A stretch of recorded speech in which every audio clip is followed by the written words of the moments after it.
దేవునికి స్తోత్రం కలుగునుగాక.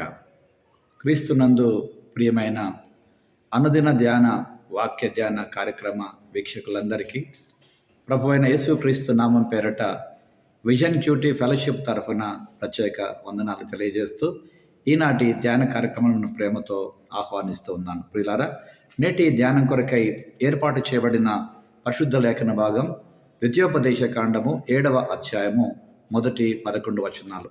రండి, మీ దగ్గర బైబిల్స్ అందుబాటులో ఉన్నట్లయితే నాతో పాటు కలిసి వాక్య భాగం చదివి ధ్యానంలోకి వెళదాం. నీవు స్వాధీనపరచుకొనబోవు దేశంలోనికి నీ దేవుడైన యెహోవా నిన్ను చేర్చి బహుజనులను అనగా సంఖ్యకును బలమునకు నిన్ను మించిన హిత్తీయులు, గిర్గాషీయులు, అమోరీయులు, కనానీయులు, పెరిచ్చీయులు, ఎవ్వీయులు, యోబుసీయులను 7 జనములను నీ ఎదుట నుండి వెళ్ళగొట్టిన తర్వాత నీ దేవుడైన యెహోవా వారిని నీకు అప్పగించినప్పుడు నీవు వారిని హతము చేయవలను, వారిని నిర్మూలన చేయవలను.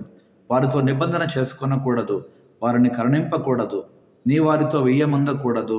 వాని కుమారునికి నీ కుమార్తెనియ్యకూడదు, నీ కుమారునికి వాని కుమార్తెను పుచ్చుకొనకూడదు. నన్ను అనుసరింపకుండా ఇతర దేవతలను పూజించున్నట్లు నీ కుమారుని వారు మళ్లించుదురు. అందును బట్టి యెహోవా కోపాగ్ని నీ మీద రగులుకొని ఆయన నిన్ను త్వరగా నశింపచేయును. కావున మీరు వారికి చేయవలసినదేమనగా వారి బలిపీఠములను పడద్రోసి వారి విగ్రహములను పడగొట్టి వారి దేవతా స్తంభములను నరికివేసి వారి ప్రతిమలను అగ్నితో కాల్చివేయవలెను. నీవు నీ దేవుడైన యెహోవాకు ప్రతిష్ఠిత జనం. నీ దేవుడైన యెహోవా భూమి మీద నున్న సమస్త జనము కంటే నిన్ను ఎక్కువగా ఎంచి నిన్ను తనకు స్వకీయ జనముగా ఏర్పరచుకొనెను. మీరు సర్వజనముల కంటే విస్తార జనమని యెహోవా మిమ్మల్ని ప్రేమించి మిమ్మల్ని ఏర్పరచుకొనలేదు. సమస్త జనము కంటే మీరు తక్కువే, లెక్కకు తక్కువే గదా. అయితే యెహోవా మిమ్మల్ని ప్రేమించువాడు గనుకను తాను మీ తండ్రులకు చేసిన ప్రమాణమును నెరవేర్చువాడు గనుకను యెహోవా బాహుబలము చేత మిమ్మల్ని రప్పించి దాసుల గృహములో నుండి ఐగుప్తు రాజైన ఫరో చేతిలో నుండి మిమ్మల్ని విడిపించెను. కాబట్టి నీ దేవుడైన యెహోవా తానే దేవుడనియు తన్ను ప్రేమించి తన ఆజ్ఞను అనుసరించి నడుచుకున్న వారికి తన నిబంధనను స్థిరపరచువాడని 1000 తరాల వరకు కృప చూపించువాడను నమ్మతగిన దేవుడనియు తను దేశించు వారిలో ప్రతి వానికి బహిరంగంగా నశింపచేయుటకు వానికి దండన విధించువాడనియు నువ్వు తెలుసుకొనవలెను. ఆయన తన ద్వేషించు వాని విషయము ఆలస్యము చేయక బహిరంగంగా వానికి దండన విధించును. కాబట్టి నేడు నేను నీకు ఆజ్ఞాపించు ధర్మం అనగా విధులను కట్టడలను నేను అనుసరించి నడుచుకొనవలెను. చదవబడిన లేఖన భాగమును దేవుడు నేటి మన ధ్యానం కొరకు దీవించి ఆశీర్వదించునుగాక. ప్రియులారా, నేటి ధ్యాన భాగము చదివిన తర్వాత దీని కొరకు ఏర్పాటు చేసినటువంటి ప్రధాన అంశము దేవుని స్వకీయ జనం. దేవుని స్వకీయ జనం, గాడ్స్ చోజన్ ట్రెజర్ అనే ఈ అంశమును ఆధారం చేసుకొని ఇశ్రాయేలీలు దేవుడు ఎన్నుకున్నటువంటి ప్రజలు కాబట్టి వారు విగ్రహారాధన చేసేటువంటి కనానీయులతో ఒప్పందం చేసుకోకూడదు, లేక వారిని వివాహం చేసుకోకూడదు.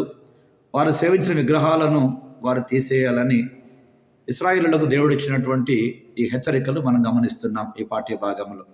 ఇశ్రాయేలు ఒక చిన్న జనాంగం అయినప్పటికీ దేవుడు వారిని షరతులు లేకుండా ప్రేమించాడు, మరి వారు తన వాగ్దానాన్ని ఇచ్చి నెరవేర్చాడు. కాబట్టి ఎంపిక చేయబడిన ప్రజలుగా ఇశ్రాయేలీలు విగ్రహాల కంటే దేవుణ్ణి ఎక్కువగా ఎన్నుకోవాలని, దేవుని వాగ్దానాన్ని పొందుకున్న వారిగా వారు తమ జీవితాల నుండి విగ్రహాలను తొలగించి ఆయన వాగ్దానాలను అనుసరించాలని దేవుడు వారికి జ్ఞాపకం చేస్తున్నాడు ఈ భాగంలో.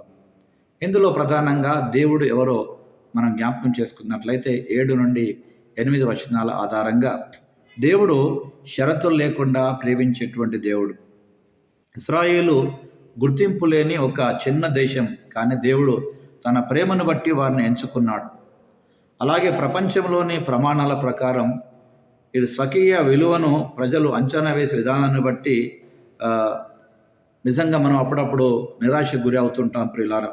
కాబట్టి దేవుడు కోరుతున్నాడు, ధైర్యంగా ఉండండి.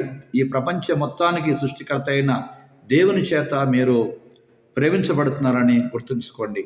నిజమే ప్రియులారా, ఈ ధ్యాన భాగంలో పాల్పొందుతున్న ప్రియ సహోదరి సహోదరుడా, నీవు నేను నిజముగా దేవుని స్వకీయ జనాంగమై ఉన్న సంగతి మర్చిపోకుండా దేవుడు మనకు విధించినటువంటి షరతులను దృష్టిలో పెట్టుకొని ఎవరితో సాంగత్యము చేయవలనో ఎవరితో సాంగత్యం చేయకూడదో ప్రియులారా వాక్యపు వెలుగులో మన జీవితాలు పరిశీలించుకుంటూ మనం వెళ్ళవలసిన వారమై ఉన్నాం. ఇందులో మనకు దేవుడు నేర్పే పాఠముగా మొదటి 5 వచనాలలో దేవుని గుర్తించని సంస్కృతిని మనము తిరస్కరించాలి. దేవుడు లేని సంస్కృతి ఒక విధమైనటువంటి వ్యర్థ ప్రయాసమే ప్రియులారా. కనుక దేవుడు కలిగిన జనులు ధన్యుడు అని దావీదు పలికినట్లుగా నిజముగా ఆ ప్రజలు దేవుని ఆరాధించుట కొరకు నిజముగా పిలువబడ్డటువంటి ఒక విలువైన ప్రజలుగా దేవుడు ఎంచి తనకు స్వకీయ జనముగా చేసుకున్నాడు. So we are called as a God's chosen treasure or chosen generation. ప్రియులారా, మనం ఎప్పుడైతే ఇలాంటి విషయాలను గ్రహిస్తామో ప్రజలతో లేక లోకస్తులతో రాజీ పడకుండా మనం జీవించాలని దేవుని వాక్యం మనకు జ్ఞాపకం చేస్తుంది ప్రియులారా. కనుక ఈరోజు మన జీవితానికి అన్వయింపగా నేటి పాఠ్య భాగంలో నుండి దేవుని వాక్య ప్రకారము ఈ ప్రపంచ సంస్కృతిని మరియు సమయ స్ఫూర్తిని మనం వివేచించే వారంగా ఉండాలి. కనుక చాలామంది రోజున భారతదేశ సంస్కృతి అని చెప్పి ప్రియులారా మరి అనేకమైనటువంటి దేవుని వ్యతిరేకమైనటువంటి కార్యక్రమాల చేత వాక్యము లేకుండా ప్రియులారా మనుషులు దేవునికి దూరం అయిపోతున్నారు. కనుక సాంప్రదాయం పేరట సంస్కృతి పేరట మనల్ని ఎవరు దేవుని దూరం చేయకుండా ఇలా మనం ఎంత జాగ్రత్తగా ఉండవలసి ఉన్నదో నేటి పాఠ్యభాగం ద్వారా మనం గమనిస్తున్నాం. కనుక దేవుడు లేని సంస్కృతి లేక సంస్కరణలు ప్రియులారా మన జీవితానికి అక్కరలేదు. కనుక దేవుడు కలిగి ఉండటం ద్వారానే మనము నిజమైన దైవిక సంస్కృతిని పొందుకుంటామని జ్ఞాపకం చేసుకుంటూ రండి ప్రభు సన్నిధానములో ఒక ప్రార్థన చేసుకుందాం. మనము దేవుని స్వకీయ సాంపాద్యమై ఉన్నాం గనక ఆయన వాక్యం ప్రకారం ఆయన కట్టడల ప్రకారం మనము జీవించవలసిన వారమైన తద్వారా లోకస్తులు మనలో మన జీవితం ద్వారా వారు ప్రభువును చూడగలిగే విధంగా జీవించే చక్కటి జీవితాన్ని ప్రభు మనకు ప్రసాదింపచేయాలని ఆశపడుతూ ఒక ప్రార్థన మన కొరకు చేసుకుందాం. రండి ప్రార్థన సమయంలో పాలు పొందుదాం. ప్రభువా, మీకు సేవ చేయడంలో నాకు ఆటంకం కలిగించే వాటిని విసిరివేయడానికి దూరం చేసుకోవడానికి నాకు సహాయం చేయండి. అవును ప్రభువా, నిన్ను నాకు దూరం చేసేటువంటి ఏ సంస్కృతి నాకు అక్కరలేదు. కనుక నీవు ఉంటే నాకు చాలు, అదే నా గొప్ప సంస్కృతిని జ్ఞాపకం చేసుకుంటూ వాక్యానుసారంగా వాక్య విలువలకు కట్టబడి జీవించగల కృప నాకు మాకు ప్రసాదింప చేయమని క్రీస్తు ప్రభు పేరట ప్రార్థిస్తున్నాం పరమ తండ్రి. ఆమెన్. ఆమెన్. ప్రియులారా, ప్రభువారు అనుదినం తన వాక్యం ద్వారా మనతో మాట్లాడుతుండగా మన జీవితాలు సరిచేసుకుందాం, చక్కదిద్దుకుందాం. అనేకుల జీవితాలకు దేవుని మన జీవితం ద్వారా పరిచయం చేయగలిగేటువంటి కృప ప్రభు మనకు అనుగ్రహించి ఉండగా అలాగే సాగిపోటకు దేవుడు సహాయం చేయాలని ఆశపడతాం ప్రియులారా.